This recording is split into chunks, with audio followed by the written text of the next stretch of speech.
So I want to start off by saying this is a challenging topic, and I know it's been discussed a lot in a lot of different settings. I think it's really important to acknowledge that we can have these discussions about thorny issues like, you know, gender parity, respect in the workplace, the way people are being treated, the differences between how men maybe and women are treated, without some discomfort.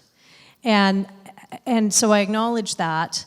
But that said, I think we're here to look at how it was as a means to find a better way to move forward.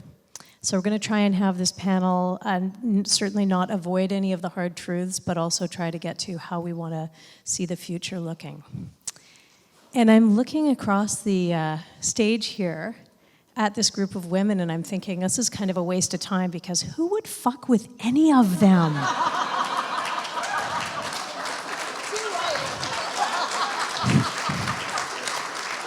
Right? But seriously, I did have a conversation with Anne, and we kind of talked about that. So yeah, I'm excited to get started. I think we've covered off the introduction, so let's jump right in and see if we can turn this ocean liner a little bit together. So I want to start with, how do you think being female in film has shifted since you started? Kind of an overarching parenthood statement from you. Who would like to start? Anne?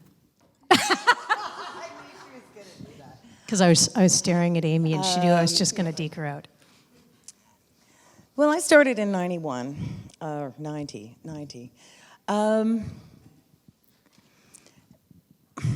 a really good question, and it's hard because as we were talking about this the other day on the phone, I've never felt that being female has really stopped me in this industry. I had started late. I was 28 when I came into the industry. I'd seen a lot more worse things happen in other industries where women weren't getting promoted because they were women. So I think it's more women have come in than when I first started. And I think more women are department heads, and not necessarily just costumes or set deck. So I think in some ways it's really improved, but I've always felt very welcomed in the film industry by men and women alike, and I found it to be quite freeing, actually, in terms of the environment. But I think there's more of us, and I mean, I had asked you that stat, I called Kendrie up the other day and said, hey, Kendrie, how many women LMs are there in the Guild in BC versus how many men LMs are in the Guild? Just because, we see our names on the list and that kind of thing, but I have no idea how many LMs we even have in the Guild. And so I thought it would be curious to see if there's much of a difference. I feel it's pretty evenly split, but I don't know. And we never did find out that stat, did we? Andrea did pull them, and it was closer to 50% than I thought, but not as close to 50% as I had hoped. Okay. Closer to 65, I think, percent men. And we pulled for other positions as well, and let's just say none of it's very good. None of it's very good. Okay, would someone else like to take a stab at that? How's it shifted? Well, when I started, I was often the only woman in the van, which is, and I never had a problem with that. I'm a Leo, so it's all about me, and I'm happy to sit with a room of men, but it's nice. I just worked on a series last year produced by Lena Dunham and Jenny Connor, and it was almost entirely women. The DP was a woman, the producers were women, the writers were women, the production designer was a woman, and it was a lot of fun. I mean, it was definitely a different environment. I think I think for the most part our industry has actually been more welcoming for women. I have things are better now, but to me they're better now also because I'm older. Quite frankly, people take you more seriously when you're 50-something versus 20-something, and you're trying to tell them what to do or talk to them about money. So that isn't a... Or two, you saw my photos. Yes, exactly. Brutal. So, that's that's one of the changes that I've seen. There's certain things that you're still not gonna fights that I don't see winning per se, or that it's worth it. I've been in situations where I was the LM and I was dealing with a location that and this isn't, production-wise, but this is in the real world.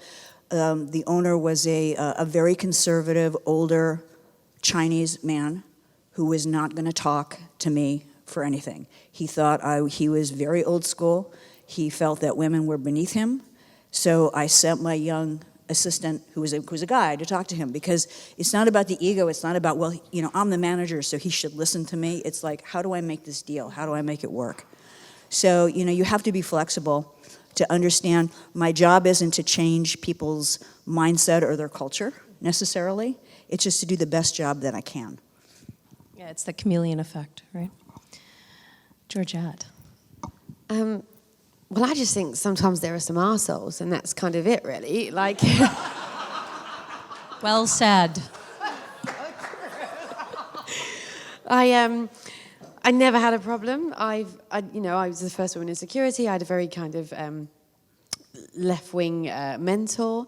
I went straight into Harry Potter, working for the biggest location manager in the UK, who's a female. And she's, no one messes with Sue. She's, she really is, reigning queen. So I had a great mentor, and I guess was shielded from a lot of stuff. But I never really had any problems. And as much as there would be banter, with certain departments, I'd use that to my advantage when I needed to. So, you can work things both ways. If the sparks are being cheeky, you can ask for a favour. So there's always that kind of where the line is. I do think I was on a Harvey Weinstein film a couple of years ago, and I just a bit oblivious to anything, so I'd never heard all the rumours or anything. And I did walk into a room once, and it was just Harvey in there, and a bit like a meerkat in the wild, I just kind of thought I'd get myself out of this situation, just before they're attacked and the hairs go up. Yeah, just something didn't seem right. And then on that particular show, moving forward, we would get memos saying, Harvey's coming to stay at base, which I didn't quite understand why, but then obviously it all became apparent.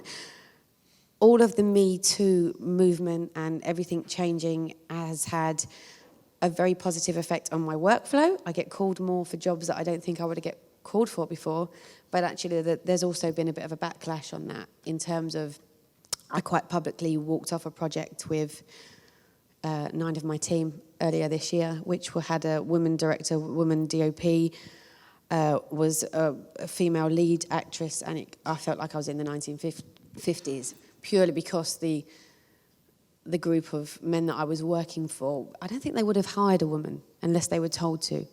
And it's all very well and good having rules in place, but if you've got no one there to change the mentality, it doesn't always work right. I would rather have them just gone and hired the man that they wanted to, because that was kind of their demographic. There was lots of me being referred to as a lower grade. If I was a good girl, I'd get this, to stand back and know my place. So I knew my place and I left. Good for you. Anya. First of all, can everybody hear me? I would like to thank the organizers and the sponsors for this magnificent weekend. I came here yesterday not knowing what to expect, and it's far exceeded any expectation that I had, so thank you very much.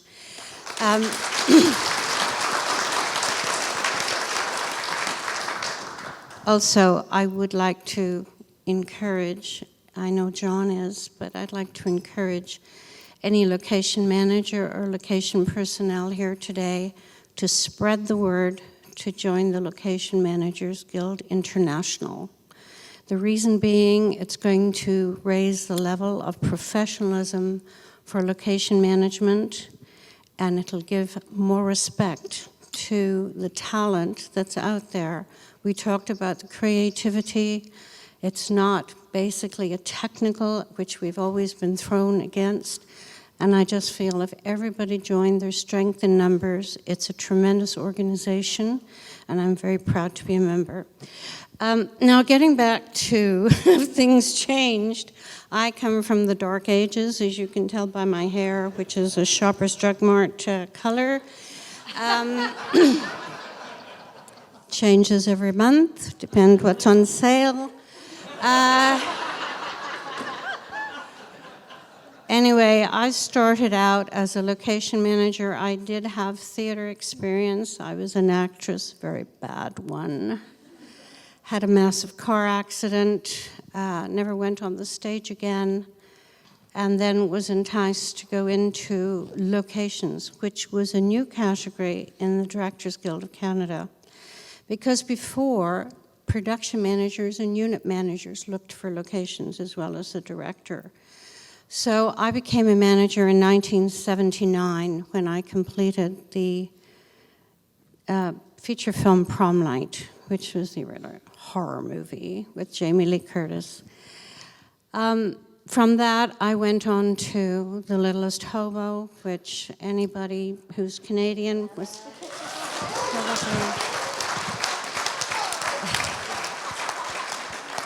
you're probably all raised on it.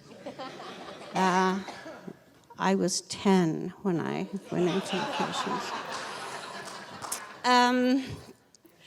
When I did Prom Night, I hadn't a clue what a location manager was. I don't think location managers knew. I was the first in Ontario to be a female. There was Keith Large and David Coatsworth, who were the two other location managers. There was no one to teach you anything. I thought I could do anything. I was great at PR. I was Irish. I had the gift of the gab. I could do anything.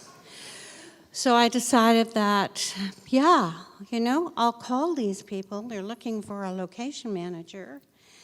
And I made the phone call, which a friend had given me, and he said, now, when you call, make sure you tell them that you wrapped 3 movies in Ireland. I didn't wrap any movies in Ireland. No, I know, but everybody lies in the business, so just say you wrapped 3 movies. So I made the phone call, which was, of course, a dial phone. And, see, dark ages, I told you. Anyway, I made the phone call, and that person who answered the phone is a major producer today who will not mention his name because we both remember this conversation very well. I'm prefacing this by saying, in Ireland, women are allowed to say feck. And you all know what we actually mean. So I called up and I said, I understand you're looking for a location manager. How many movies have you wrapped? I've wrapped none. What the F are you doing phoning here? How dare you speak to me like that? What's your name? And he gave me his name. I said, were you brought up from the gutter? Don't you ever speak to a lady like that again. Can you come in at 2 o'clock for an interview?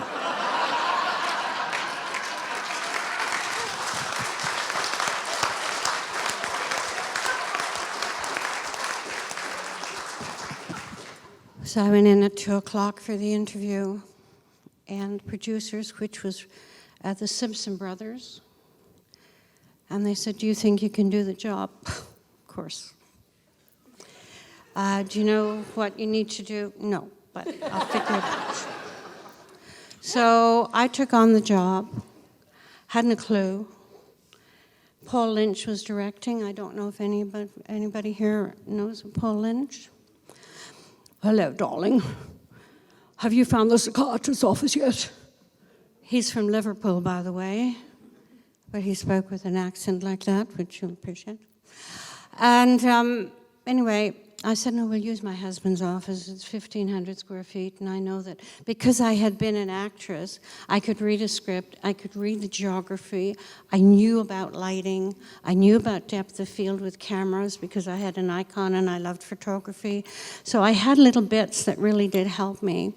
Anyway, my first story of my first encounter with the first AD was we arrived in my husband's building, and he said, okay, how do we get to the 3rd floor? And I said, come with me. And we got in the elevator, and I said, you press number 3.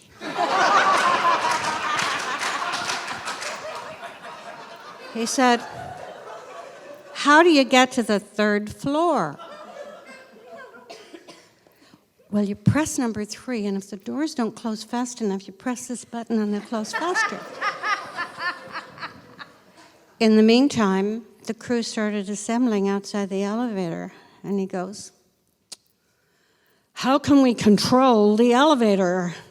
And I said, oh, if you mentioned that in the first place, I can get the superintendent to put on service. Like, nobody explained anything. Their command of the English language and what they wanted wasn't necessarily what came out of their mouths.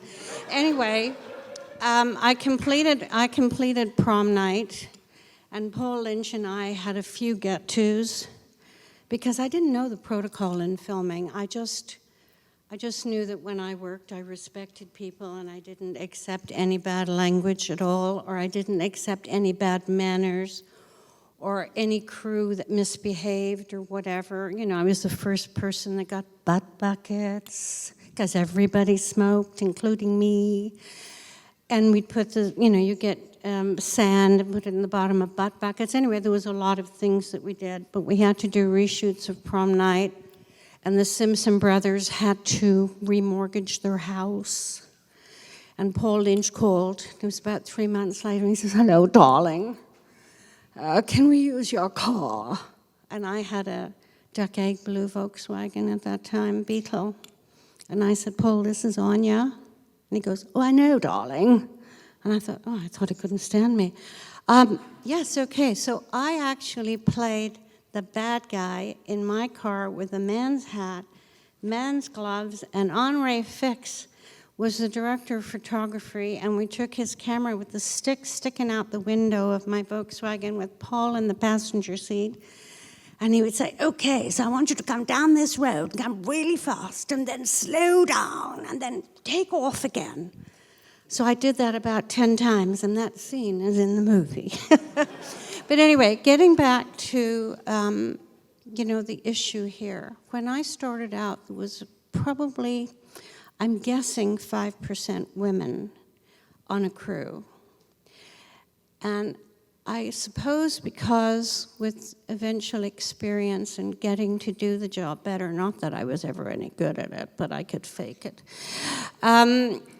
When I went on to do The Littlest Hobo, I didn't have any bad experiences because I think in a management position, people are not going to come and try and be fresh with you or anything like that. So I didn't experience it, but I did see issues on the set that were distasteful. And whoever was responsible for it, because the perpetrator always goes to the vulnerable. And if it was somebody who was vulnerable, who was just starting out in the business and needed a job, they were frightened to say anything. And I would go over and say, are you having a problem? And then I would go to the perpetrator and say, I saw what you did. I'm not impressed. And don't do it again. And it stopped. Now when you read, did you want to say something? I was just going to say you were the original bystander, and God bless you for that. No, it's just, no, you know what? That was common courtesy to another human being. And I'd like to say that in my career, I can honestly tell all of you that I really only worked with gentlemen who respected me, who respected people on the crew. So there are tremendous gentlemen in the business. And as the Catholic Church says, that 7% of those priests that fiddle with little boys and whatever, I would say if it is 7% in the film industry, it's no more than that. However, the 7% is too much, and it's got to stop. And it will stop because of the bravery of the actors and actresses, mostly actresses, who backed the girl in Los Angeles who made the first complaint. If she didn't have that backup, no one would be listening. So this is very important, and I got an email the other day from Tim Southam, who's our Directors Guild president, to say we have now established this hotline, which people will be able to telephone if they have a complaint. But the proof of the pudding is what will happen after they complain. So I believe it'll take approximately 2 to 5 years before people establish how to respect each other regardless of gender. Just respect each other on the set. Don't put up with bad manners. It's not necessary. And I do believe that we're going to get there. But I have witnessed things that have gone on which are not sexual. But I was working on a show about 10 years ago, and we had a tremendous first AD, female, who was extremely experienced, very professional. The director, for whatever reason, didn't like her. And when we were in the van, he would constantly make disparaging little clues, not anything that I could say, did you say that to her? And I noticed, and I could see she was very uncomfortable. So one night I was in the office, it was about 10 o'clock, and he was there also. And I went in to him, and I won't mention his name. I went in and I said, so-and-so, I think you're really nice, and I really enjoy working with you, and I think you're a lovely gentleman. But I know you don't realize it, but you are speaking very disrespectfully to our first AD. I am? Yes, so I think under the circumstances, if you just think before you speak, because she's very professional, she knows what she's doing, she's been doing it for years, and I think that you're doing it unconsciously. From then on, things changed. But if everybody points that out when they see something happening, I think that's a beginning. It's a great beginning. But don't tar every gentleman with the same brush, because there are great gentlemen out there. It's the only few, the only bad apples that gives everybody else a bad name. So hopefully,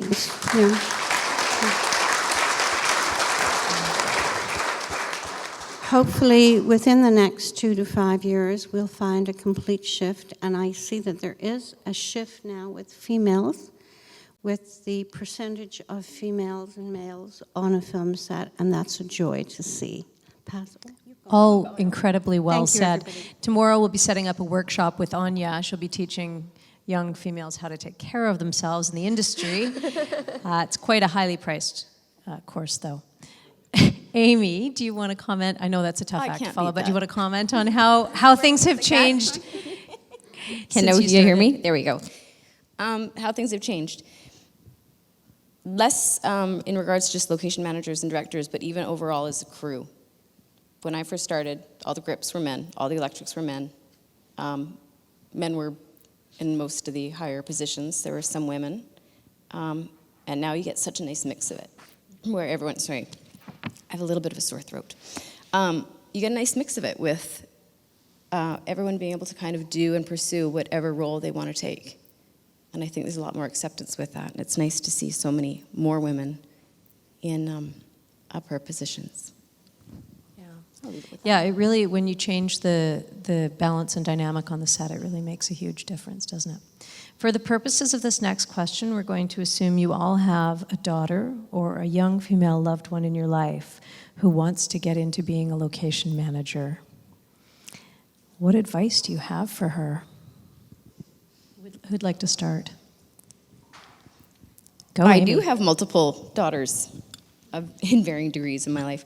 The same thing as with anyone, is follow your heart and be honest to yourself. Embrace who you are. Don't be someone else who, just to fit the mold, just if the man wants you to be someone, or if that's who you're working for, even a female wants you to be someone who you're not, you don't have to. And that's my general philosophy. Excellent. Anya? Well, If my daughter came to me years ago and said, I want to be in locations, I would say no. Truth comes out. She did come to me and say, I want to be in film. And I said, don't you dare use my name because the door will get slammed in your face. And she is in the film industry, but she's not in locations. And she's a head of department in hair. You can tell she doesn't do mine. I would, however, say that until, and I think with the Location Managers Guild International, this is going to happen. It's going to be a happening thing. I believe that we really have to redefine the location manager's description within the Directors Guild of Canada. They are working on it, but the one that's there now is like 30 years old or something. And I would experience on sets where a department doesn't want to do anything and they go, I'll give it to locations. And locations ended up getting everything. Whatever department it is doesn't want it. For instance, when I started working, locations never did tables and chairs and garbage. Never happened. Craft service did it. But then this wonderful couple came up with this wonderful craft service truck that they could fill the truck with food. And guess what? They're not going to do tables and chairs and garbage, and locations are going to do it. And I said, how come locations are going to do it? No, the Directors Guild approved it. So I think what happened is, back in the old days, which, it's sort of 40 years ago, back in the old days, they really didn't define different departments, and locations being a pretty new category.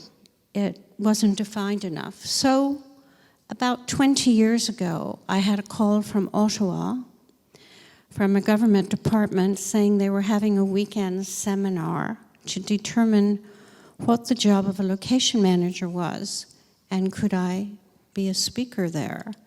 And unfortunately, I was shooting that weekend, so Peter Baboris and Michael Tuff went up, and during the course of the 2 days, they wrote down all of the responsibilities that they had as a location manager. So the board asked them, how many people do that? And they said, 1. And I said, no, we mean the list you gave us. How many people do that? 1. And they were flabbergasted. They couldn't believe that that was the job description or what a location manager did. And again, I've talked to a number of people here this weekend, and I've had people that have worked with me for a number of years. One is sitting in the front row. He used to take Valium every morning. He's Mexican. His name is Luis.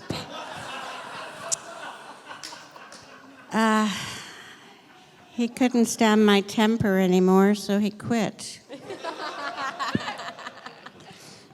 He knows I love him. But every location manager has a team that works with him. And nobody ever worked for me. They always worked with me, because without the team, I was nobody.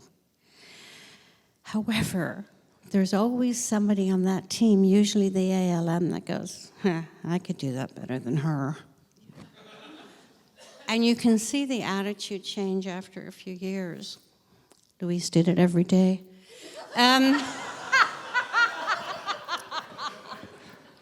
And nobody knows or understands the pressure, the stress, the 24/7 contact on your phone, on your computer, 7 days a week. Even though you might only work 5, you're working 7. And nobody understands that until they sit in that chair. So I have heard today talking about how do we get more people in our department. And I listened to Reno. and you just ask for it. And don't be afraid to say no, because the money's there. If you weren't there, there's nothing in the background on the screen. You are as important as any head of department on that set. And the main job for you and everyone on that set is to wrap a movie successfully. Shake hands and say, let's do it again. And that's why I would say no to my daughter until all of that stuff is straightened out. And I firmly believe that conferences like this, with all of you people, the film commissioners from all the different locations, the location personnel here, people from the Directors Guild, people from the Location Managers Guild International, all of you will network with one another after this weekend is finished. Do you know what a wealth of security that's going to give each and every one of you? You have an issue, you can call another location manager in another jurisdiction. We have this issue, how would you deal with it? Film commissioners, we have this issue, how would you deal with it? You'll all network amongst each other, and that's why this weekend is absolutely brilliant for that reason. So getting back to the question, I do go on, I've got verbal diarrhea. I didn't kiss the Blarney Stone, I swallowed a chunk of it. I'm just saying some of the people at the end here have fallen asleep. But anyway, there you go. So anyway, I would not say to a daughter at this point, you should go into location managing until all of these things are sorted out. I would encourage them to go in, if they want to go into locations, to go into other departments and just test out what other departments are before they decide going into locations, because no matter what anybody thinks, I know everybody's so creative in filming, locations is probably the most, it has the most variety of hats that anybody has to wear. And that takes courage, and it takes people who have great skills, be it personality, be it whatever. You know, as somebody mentioned before, you're not going to have all of those skills, but part of your team will. It's sort of like what the Hindus do. They hire, or they have somebody who does some very well, and they have all the different people who have great strengths, and together they make a great, great team. And that's what locations do too. But I don't think to this day that locations is appreciated for the hard work that they put into their position. I don't think you'll get any argument from anyone in the room. Georgette, your daughter wants to go into locations. My daughter. Well, I tried to tell her, she's only 5, so she wants to fly at the moment. She doesn't know yet. No, she thinks I work with Wonder Woman, so that's fine. So, you know, I tried to tell her she can do what she wants, honestly. When I left said picture, I came home and I was quite upset, and I gave her a hug, and she, you know, I said to her, look, I've left my job, so I'm not going to be going to work for a while. You're going to get me to stay home. There was a couple of naughty people at work, and they kept telling me that I wasn't very nice and I wasn't very good, and you know, and I just said to them, okay, that's fine, but I'm leaving. And I was being very grown up and a good role model, and she just went, ah. And then did you kick him?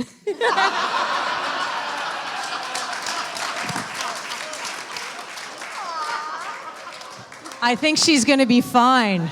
She's just like me. I don't have a daughter, but I wouldn't discourage it, quite frankly. You know, it's really about personality. I think it depends on the person. If you're a good multitasker, you have to be an excellent multitasker.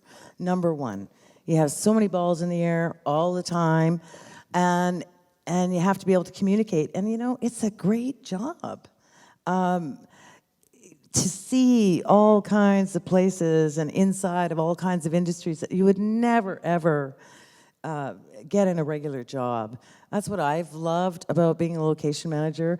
Just the adventure. Like it's always an adventure. Every movie is a new piece of you're discovering something new, and it's exciting. It's fun. It's long hours, all of that. I think you just have to manage your time. You take big breaks or whatever you need to do. But I would never discourage it. I think it's a very unique career, and you get to meet tons of fantastic people, like the guy's talking about who's your most memorable character that you've met.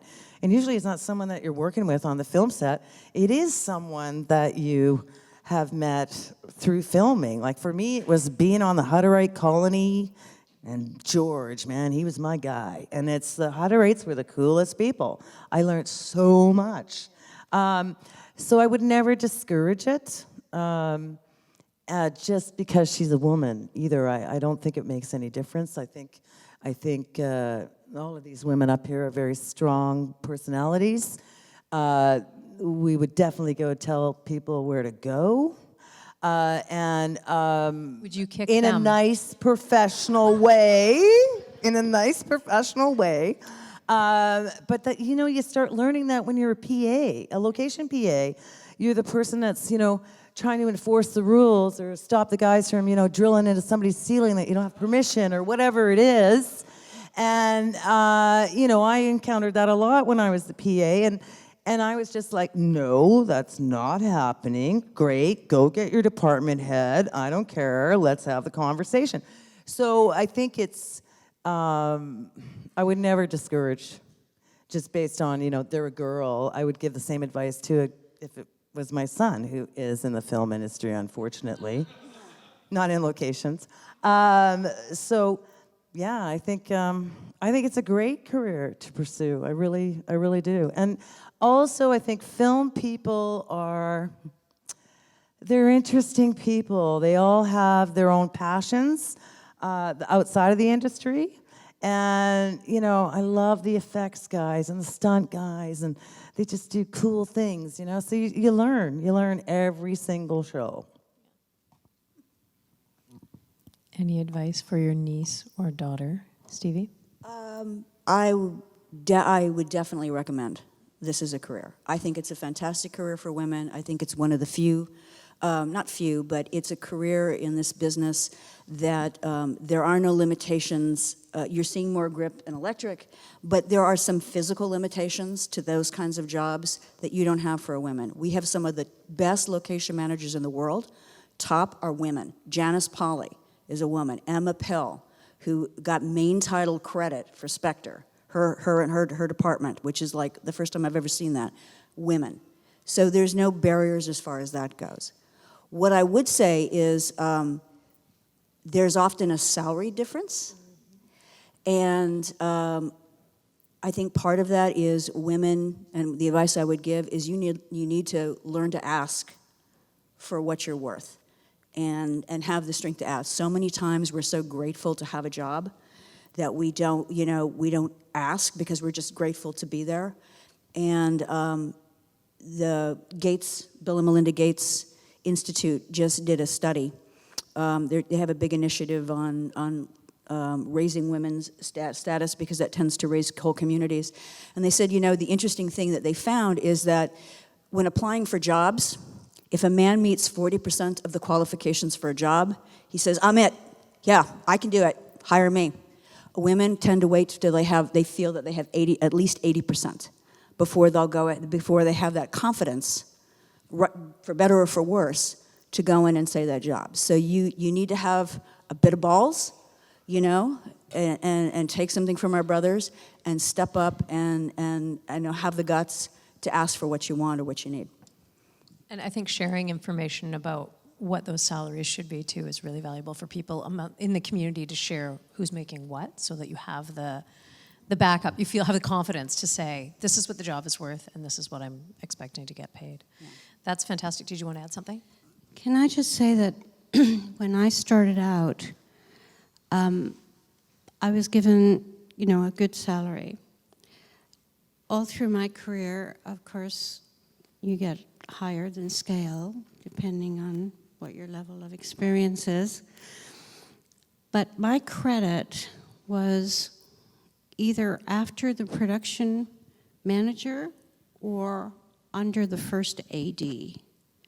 Today, if you look, I know it's just changed, I believe, but when you were looking for location management before, up to a couple of years ago, it would be under crew, and you'd be listed after daily craft service or whatever. And when the Directors Guild in, I think it was around the mid-90s, or maybe around 1990, they took a 15%, in Ontario, they took a 15% pay cut to encourage filming. It was the time when there was lots of strikes and everything. And I then was I had a Favors Nation clause in my contract that I got $1 more than the first AD.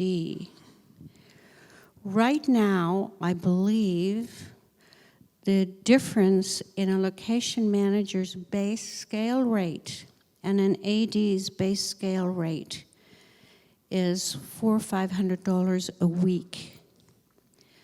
And I believe that has to be renegotiated. Hans, I think we need to sign her up. Just saying.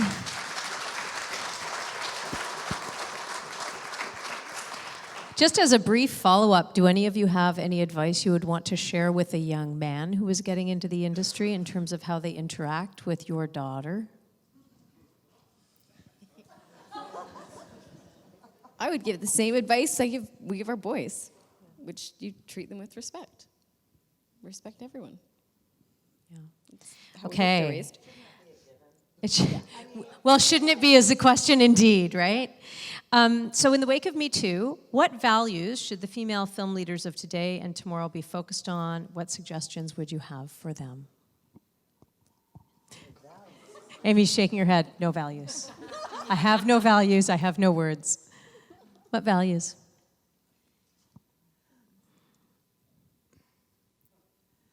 I think some of the location managers have said it earlier today, right? In terms of our jobs, you got to be upfront. You have to be truthful. If you think you're going to get a location based on a little bit of bullshit, you're going to run into bad karma. Something bad's going to happen, and I think that is the biggest thing. It's you just got to be truthful. For myself personally, it's about the team. It's not about me. It's not about my ego. It's not about my salary. It's about, you've got this project to do. You've got a challenge. You have to have good team people around you, and I think you have to help bring everybody up to realize that they are part of the team. It's not a top-down thing. Whether that's a value or not, I don't know. But I think you're doing fine. So yeah, I just think it's truth and being direct, being to the point, and for a lot of our jobs is about explaining to Joe Blow public what we do or what we're trying to accomplish with a sequence, and I always find the best policy, because usually we really don't have it together on knowing exactly how we're going to film something. When we're shooting it 3 months later, I just make up the worst case scenario you can possibly imagine it's going to happen for that sequence. And if they are all game for that, then you're golden, because you'll never end up doing it as badly as that. But so yeah, I think honesty and being upfront, and you must have a sense of humor. You just will not get through this job without it. You just won't. You will not survive. You will be crying in your office every day. So subtle. Georgette.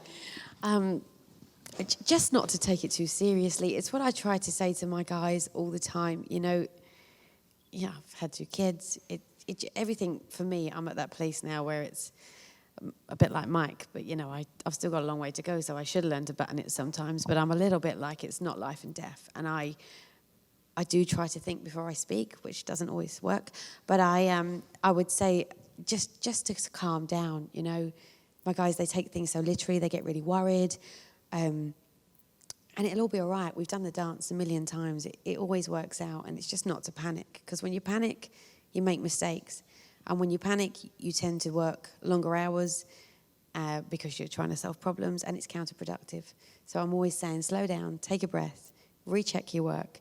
And if it's not working, just, unless we're really up against it, just leave it and go back to it. Because, Use the 20-minute rule. Yeah, exactly. Awesome. Anya. Well, for 35 years, I got up every morning and I loved going to work. I worked better under stress. I liked when there was a challenge.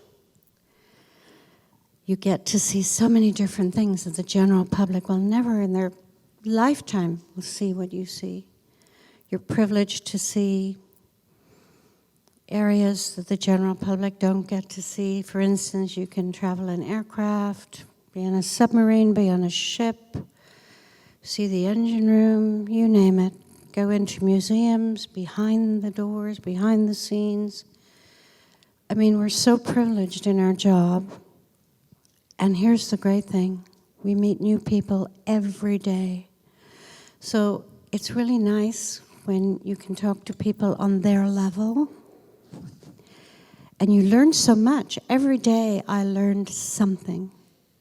If any location manager thinks they do a great job, they shouldn't be in it because they're not trying hard enough.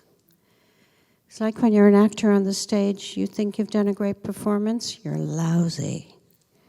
When you think you haven't done a great performance, the audience will give you a standing ovation. So it just depends how you approach things. But I do believe that I enjoyed my career. I've retired, as you probably can all see. I used to be 100 pounds lighter and a foot taller. Different color hair. But I can't think of any other job in the world that gives us the privilege that I've had and that you have as location managers or personnel. And that I'm very grateful for. On top of it, you got a paycheck and a car and your gas paid for and you got fed. Where else do you get that? My daughter worked in the opera company for 15 years at the COC. She got $420 a week. She had to pay for her parking. She had to pay for her lunch, and then income tax was taken out. She ended up with about $230 a week. And she never complained. So I have never complained about my job. I've just been privileged to do it. And I just thank all those producers who had the courage to hire me, even though a lot of them would say when I would talk, Reader's Digest version, please. I'll turn it over to you. Thank you. Amy, do you want to take a stab at that, or should we go to the next one? Okay. We're going to do one more question up here, and then we're going to throw it to the audience for a minute, because I know they're all dying to grill you. Ask you some questions. So there are a lot of issues in focus currently that touch on the theme of this panel: diversity, inclusion, gender equity, respectful workplaces, all among these, and we've touched on them up here. How do you, as a female location manager, contribute to improving any or all of these? Who'd like to start? So, as I said earlier, I'm kind of from your equivalent to the East Side, and I got kicked out of quite a few schools, and I consequently ended up in an Asian school. And my social friends, my social circle, are very much from ethnic diverse backgrounds, and consequently, you get people in. So most of my team have always been, from all different cultures. So it's quite it's where I'm comfortable, but it's like my own. That's spectacular. I will applaud that. Well, it's just natural. It's what I'm comfortable with, and there was one. I have a few service companies, and one girl called me up to complain about my services. And she was so articulate on the phone and so polite about, with her complaint that I just said to her, when do you finish? She said, on Friday. I said, do you want to start with me on Monday? And she did.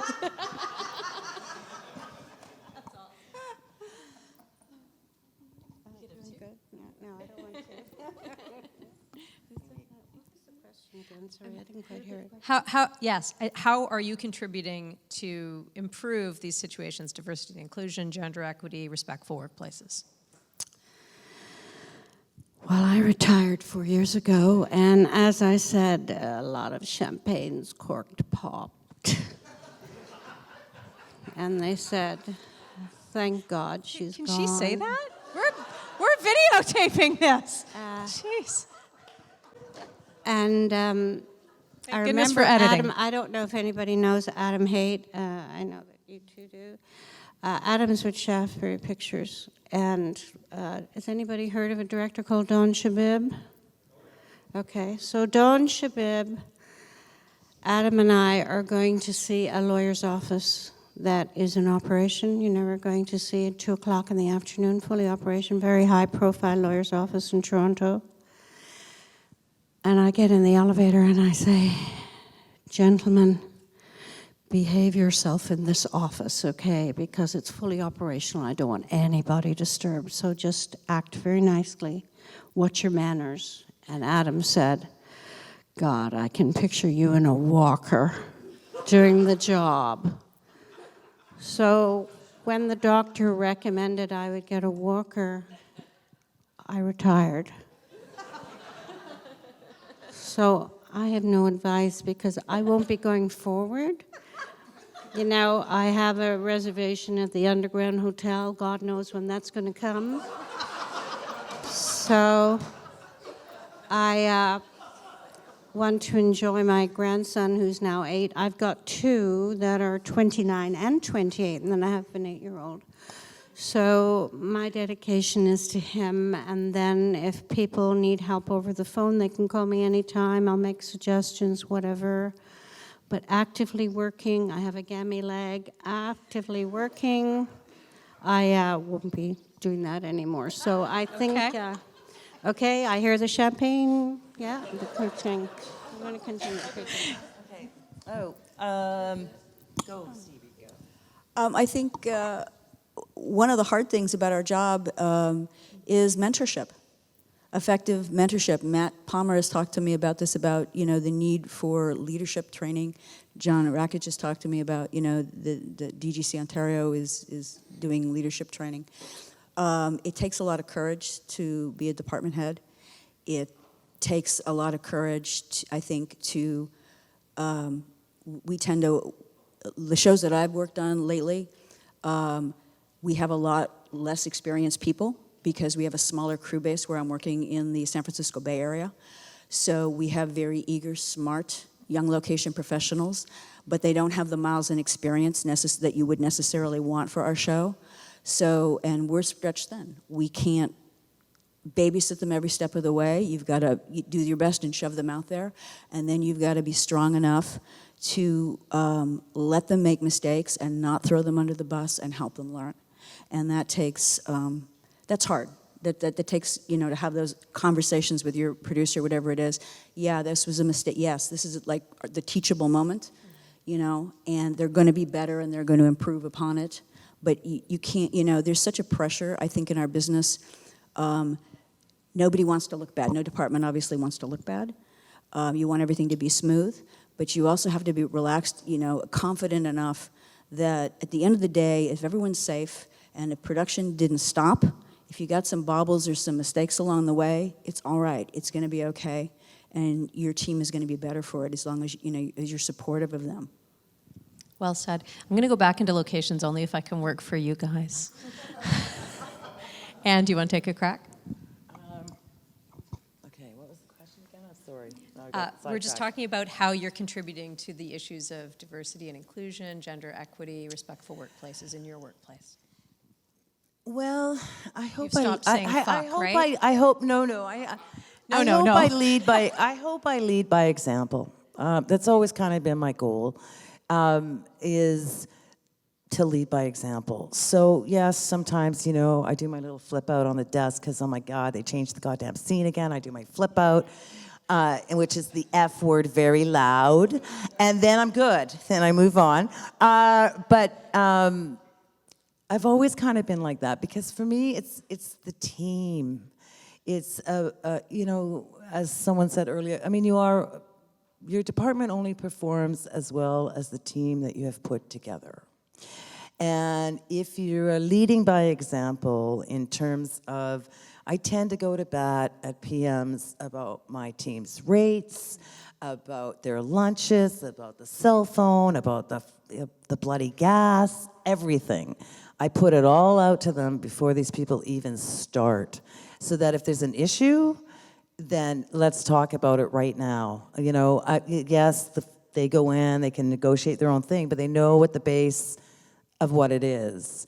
And I explain why these certain people get what they get. And you know what?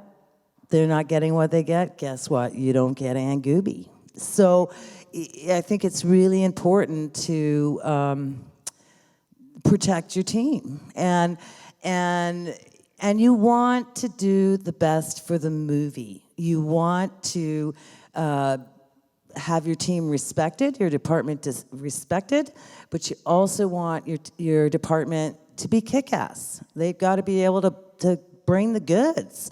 When you're promising a location that, no, we're not going to do that, you got to make sure you've got people on your team that can communicate that well with the crew if you're not there personally, to follow through on those promises. And I think that's where we get into trouble sometimes with some shows, that you're making big promises and then just to get the location, and then you just let that all slide by the wayside. And then, another show comes in and is trying to pick up the pieces of why this neighborhood hates filming. So I think, you just got to bring the bar up for everyone. And, on most shows that I've been on, it happens almost every show, I'll be on set for 2 or 3 hours. I try not to interfere with what my assistant's doing, but we're moving on. And yeah, I'm picking up those garbage cans and butt cans, and I'm moving them. And the PAs will go, "What are you doing? You're the department head. You shouldn't be doing." It's like, what are you talking about? What else am I going to do here? I have to help. I'm here. I'm helping. So I think that's really, really important. And I also want to make them feel like if there is a problem, that they can come to me and talk to me about things. We've had a few things happen with very high-profile people on our movies who were not treating our young women PAs very well at all, and it was quite bad. And this was the most powerful person on the entire movie. I had to go to the producers, had to have those conversations. Things changed after that movie for that particular studio, but, that kind of stuff, unfortunately, still kind of happens, and it's usually from the most powerful person on the film.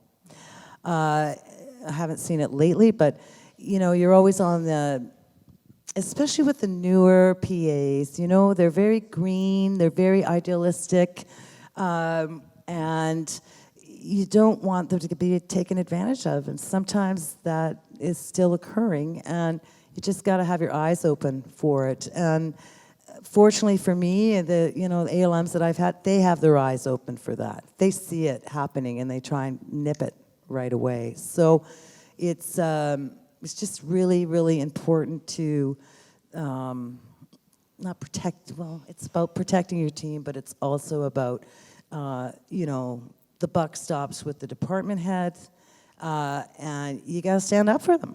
It's just the way it is. Same thing with pay and your own pay, their pay, and you just got to be strong about it, just as any male LM would be.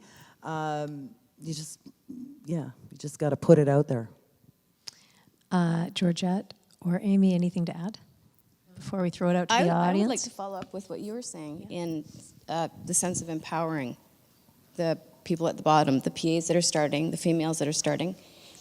I've been doing it for years and taking the time out when I go to set to go and let them know that I am there if anything happens. If there's always someone to go to, because they're not always comfortable. If I have a male ALM, they don't always want to go to that person, and they don't feel they have the ability to go above because they do want the job, because they are brand new.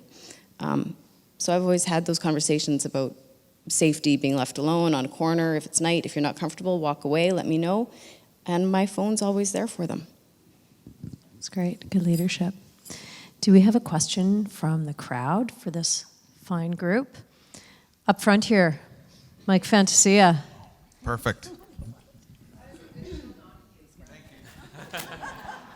It's not as much a question as a statement, and it's about pay and working conditions and benefits. I used to be a land appraiser before I fell into this business, and the only way you can appraise a piece of property is by getting comparable sales. And so appraiser to appraiser, you'd share information. We're terrible about that. I don't know about other departments, but location departments, it's always very secretive.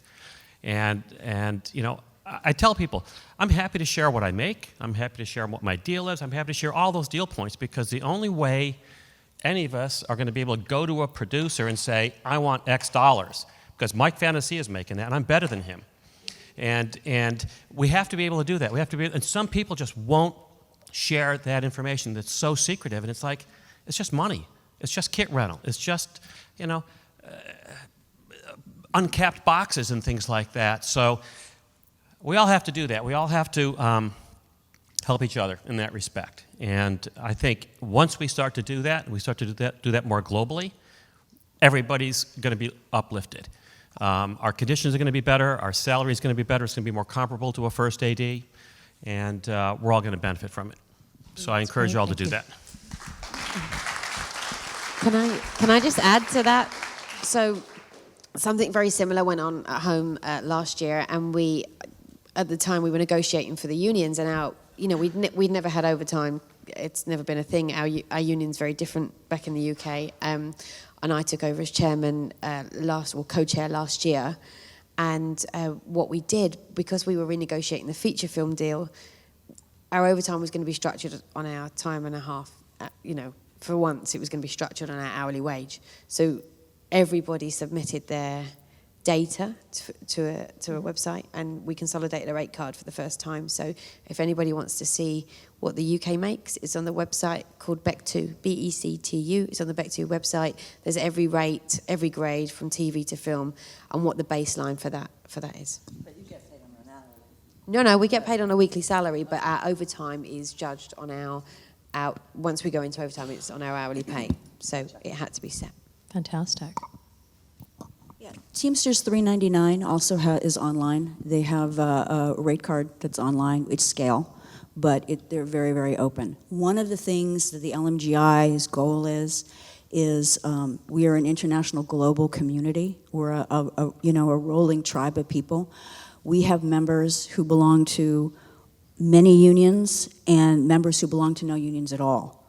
And this is a place you can come together, irrespective of what your union status is, and I hopefully find friends, find people who can point you in the direction, give you information so that you can compare notes. I had one of our members from the Dominican Republic was talking to me about, how hard it is for them, the location managers and scouts there. There is no union at all. They're afraid to ask for one because the producers are they're afraid they won't get hired, and God forbid they ask for anything like that. And they'd like to potentially start a union. And I said, well, here, these are people you can talk to. These are people, our business agents. These are also, we had members in New York who also helped form the Union for People in New York. We're here to help and, help all of you guys share information, because as we've all found out during this conference, no matter where we're from, we all have the same challenges. We all have basically it's the same bullshit, different show, different place. And it's only by sharing the info can we help, hopefully, solve some of those problems. Hallelujah to that. Do we have one more question? Oh, two. Luis wants to defend himself. We'll get to you in a minute, Luis. Don't worry, you'll have your moment. Hi, I'm Cheryl Uphill. for the industry for a long time. Also was a actor, stunt performer, moved into location management to pay for all those habits, moved into yoga, and then moved into teaching. I've been teaching a long time, and I'm just moving on to do my master's in adult education. So I'm just going to put a plug in here for anybody in any position, whether it be you're just moving up from a PA to ALM or a TAL. Everyone has a responsibility on every set to mentor and to be that leader. And everything that these lovely ladies have come up here to talk about, that's the one thing I just want to plug for them. And the big thing that I took away from it was, we are all leaders, no matter what position we are on any film set, no matter what gender we are. We all have to be that change in the workplace that we want to see. And we also have to lead by example, because I really feel that anybody coming into this business is going to look up to us in some way, shape, or form. Even when we're in our communities and we're dealing with that homeowner, we're dealing with a business owner, they look to us like a bunch of carnival workers.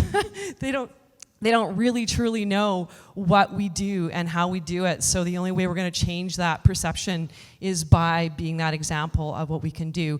And I really hope that when I finish my master's, I want to come back into this industry and be an educator to all of those people that come up. I teach at Vancouver Film School, in Focus Film School.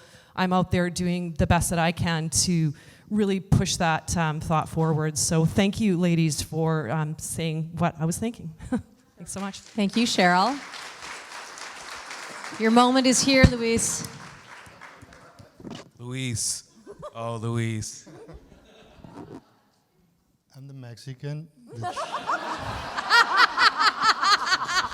So just so everyone knows, this is Luis Mendoza. He's our DGC National Locations rep and was on panels for us last year. And so we're always happy to give the mic to Luis, especially when he has to defend himself from the fury of Miss Fury. And we're honored to have you here, Luis, no matter what Anya says. No matter what she says, right? But she's the one that nearly drove me to quit, go back to Mexico, and become an alcoholic. But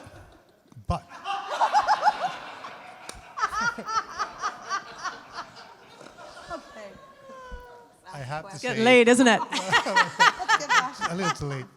I actually, more than a question, I just wanted to make a comment about my personal inspiration in the industry. Some of the first location managers I've ever worked for were female. And I learned everything that I knew, not only from Anya, from another lady, Melissa Wordsmith, a long-time location manager. And I've always, and this is not just saying it because they're here, but I always took my inspiration from female location managers, because they knew how to do it. They didn't need balls, they needed brains. And they always had the brains. When you have the brains, you don't need the balls. So hats off to you ladies.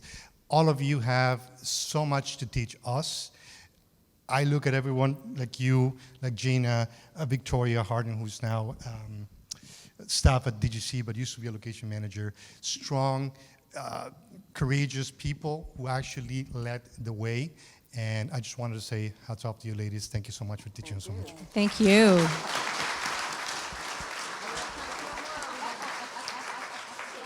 One more, Hans. Phil, find one more.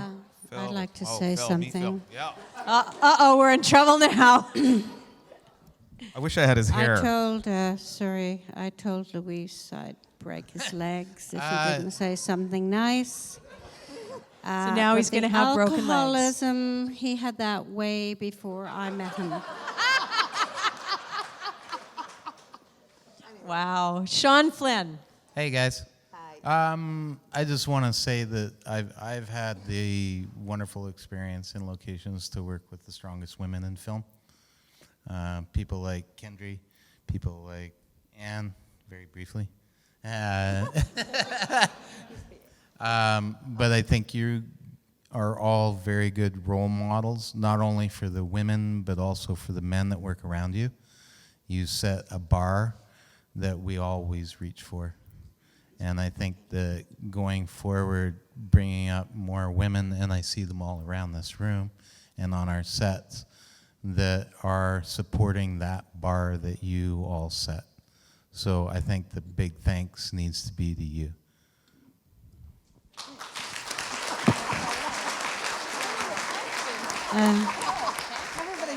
All right. I'd like to respond. Have you been drinking? I was just wondering, you know. Thank you. Oh my God. She's here. Anya's here all week. She's going to do some stand-up upstairs. We are all going to move on soon. I promise you. We have a few honors we want to give. And thank you. I am so incredibly, seriously touched to be on the stage with all of you. I might cry. Thank you.